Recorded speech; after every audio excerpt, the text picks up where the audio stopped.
Have you ever wondered why synthetic engine oils from Japan, Germany, or the United States can feel completely different once they're inside your engine, even when the label shows the exact same viscosity grade? Most drivers assume that if the bottle says 5W30 full synthetic, the performance should be identical no matter where it was produced. But here is a fact that will absolutely change how you choose oil from now on. The same 5W30 synthetic oil can deliver excellent protection in one country while causing sludge buildup, timing chain stretch, and increased wear in another, simply because of the oil's origin and formulation standards. It sounds crazy at first, but after comparing synthetic oils from 8 countries, the United States, Germany, Japan, South Korea, France, the United Kingdom, Turkey, and Malaysia, the differences were so large that even experienced mechanics were shocked. The real surprise came when 2 oils with identical labels, the same viscosity rating, and even the same API certification performed completely differently inside the engine. If you believe all synthetic oils are created equal, what you're about to learn will challenge everything you assumed about oil quality. This investigation breaks down which country produces the cleanest synthetic oil, which base oils are truly premium, which formulas are built to survive turbocharger heat, and which blends turned into sticky residue under stress. The results were full of twists, and nobody on the test team correctly guessed which country would earn the #1 ranking. Even more surprising, the most affordable oil in the test actually outperformed well-known premium brands that cost twice as much. To understand why the same viscosity rating can behave completely differently depending on where the oil comes from, we need to look beyond marketing labels and into the deeper chemistry of lubricant formulation. If synthetic oil was nothing more than a simple chemical recipe, this comparison wouldn't be interesting.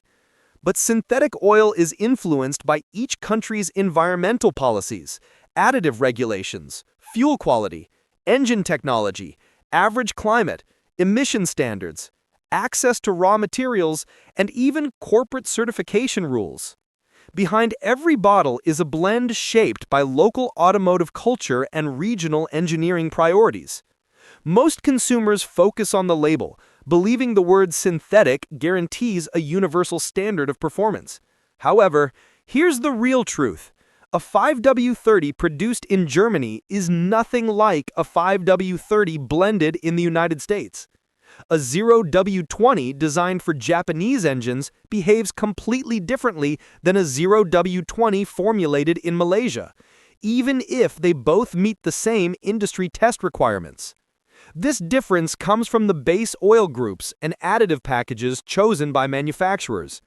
Synthetic oils fall into several categories, including Group 3, Group 3+, Group 4 PAO, and Group 5 ester.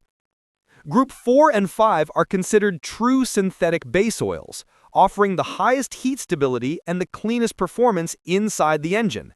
But not every country has equal access to PAO or ester stocks, and legal definitions of synthetic vary widely. In the United States, Group 3 hydrocracked oils can legally be labeled as full synthetic, while countries like Germany and Japan reserve that term for more advanced base oils such as PAO and ester. This difference creates products that appear identical on store shelves but perform nothing alike under the valve cover. Every country has its own approach. Germany is known for heavy use of PAO and ester base oils, prioritizing extreme heat resistance for high-performance engines. Japan focuses on ultra-clean additive packages, low-ash detergents, and excellent timing chain protection, ideal for small, high RPM engines and stop-and-go driving. The US leans on high-volume Group 3 hydrocracked oils, producing a wide range of quality levels depending on the brand and product line. South Korea uses advanced GTL base oils that offer outstanding purity and low volatility. France produces blends with strong molybdenum anti-wear chemistry meant for European engines. The United Kingdom generally produces balanced mid-range oils suited for moderate climates. Turkey often relies on Group 3 base oils with simplified additive packages, keeping prices low but limiting performance under heat. Malaysia formulates oils built for tropical environments, with impressive resistance to high temperatures, but different detergent priorities. So even though almost every bottle claims to be full synthetic, what's actually inside can be radically different. This is the trap most drivers fall into, assuming synthetic oil is universal and standardized. The global oil industry is far more complicated, and regional differences matter more than people realize. The same viscosity rating doesn't guarantee the same protection, especially with modern engines using turbochargers, direct injection, and highly stressed timing chains. Two bottles sitting side by side on a shop shelf might carry the same numbers and certifications, but one could be built with premium base oils that remain stable at 500 degrees Fahrenheit, while the other begins to break down when the turbocharger heats the oil above 250 degrees Fahrenheit.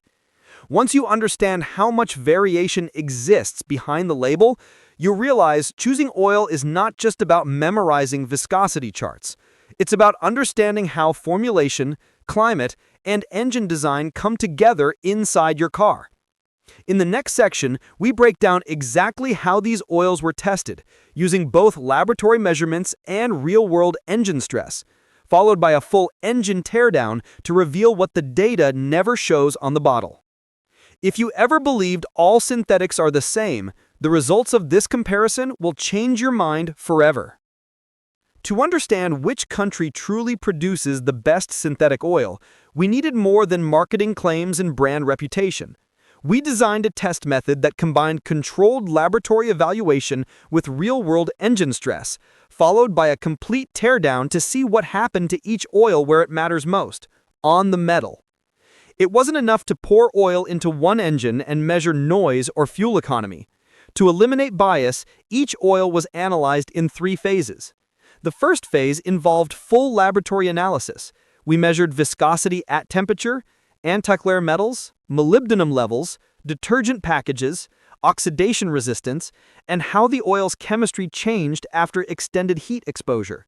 The second phase was a 100-hour controlled stress test using the same engine model, identical fuel, and repeatable load conditions. The final phase was the most revealing.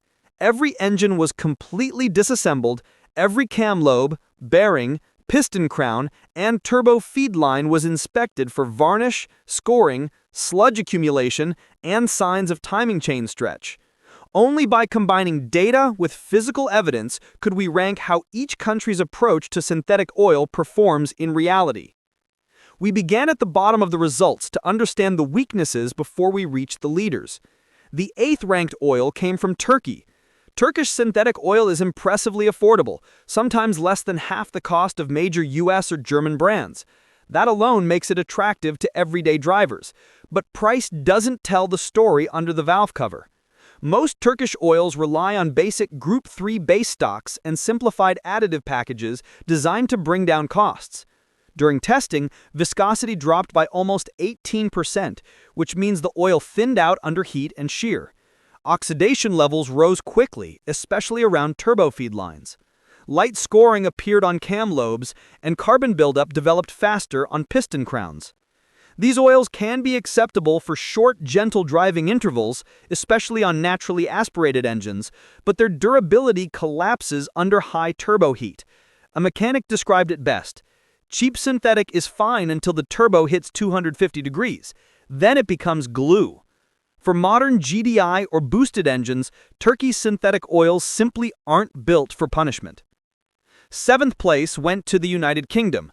UK oils are regulated carefully and are generally safe, but they fall into a middle category, more refined than budget oils, but less advanced than the leaders. Most UK blends rely on mid-tier Group 3 base oils with conservative additive chemistry. Detergent strength is moderate, molybdenum levels are lower, and volatility numbers are decent but not exceptional. The engines that ran UK oil showed average heat stability and acceptable wear levels, but lacked the next-level protection seen in higher-ranked countries. They're perfectly suitable for normal commuting, especially with 5,000-mile oil change intervals, but not ideal for hot climates or engines with sensitive timing components. UK oil was the definition of safe but unremarkable. Fifth place was Malaysia, and this category surprised everyone. Malaysia has a unique climate challenge: tropical heat, heavy humidity, long idle times in traffic, and scorching temperatures around the oil pan. Because of this, Malaysian oils are formulated to survive heat fatigue, which gave them excellent temperature stability. The oils resisted sludge better than expected, especially compared to the UK. However, detergent strength and wear protection were not as strong as Japan or Germany. Under extreme turbo shear, viscosity began to fall, and cam wear protection was only moderate. Malaysian oils are well matched to hot climates, desert driving, and vehicles that spend hours at idle. Their biggest weakness shows up in turbocharger bearings under extreme boost. Fourth place was the United States.